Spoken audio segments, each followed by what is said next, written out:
Bonjour, bienvenue dans cette vidéo où je vais partager mes astuces avec vous. L'astuce d'aujourd'hui, comment réaliser une profiterole façon Philippe Urraca. Voilà la recette de ma pâte à choux.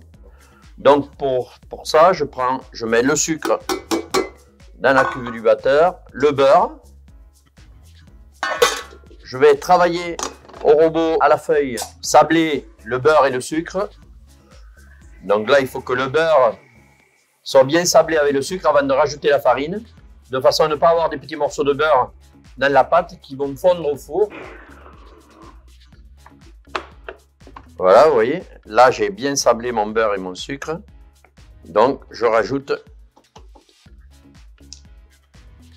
la farine. Le secret, c'est que je mets un petit peu d'eau à la fin, ce qui va me permettre de l'assouplir un peu et de pouvoir l'étaler au rouleau entre deux feuilles de papier cuisson ou de scie pâte, de façon à la tirer très fine, à l'étaler très fine.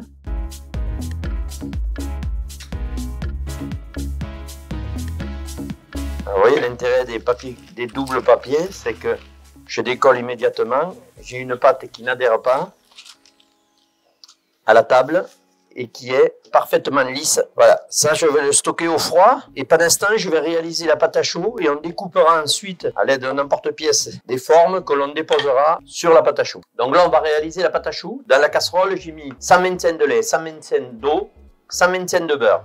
J'ai rajouté 3 g de sel, je l'amène à ébullition, je fais bien bouillir. C'est important d'avoir une belle ébullition pour évaporer un petit peu d'eau, sinon la pâte à choux va être trop molle. Vous voyez là, je la fais bien bouillir. Et là, je vais rajouter 150 g de farine.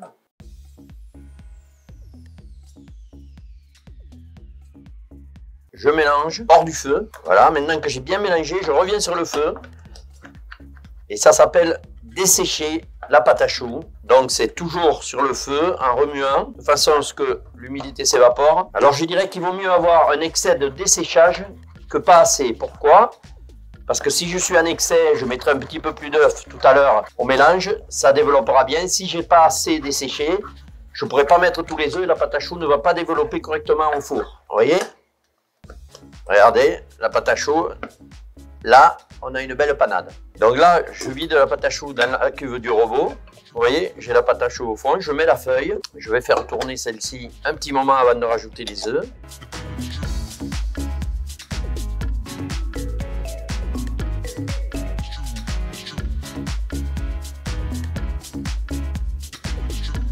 On va déposer sur le dessus donc les crumbles que nous avons préparés tout à l'heure. Donc là, je le sors du froid et je vais emporte-piécer des disques de crumble.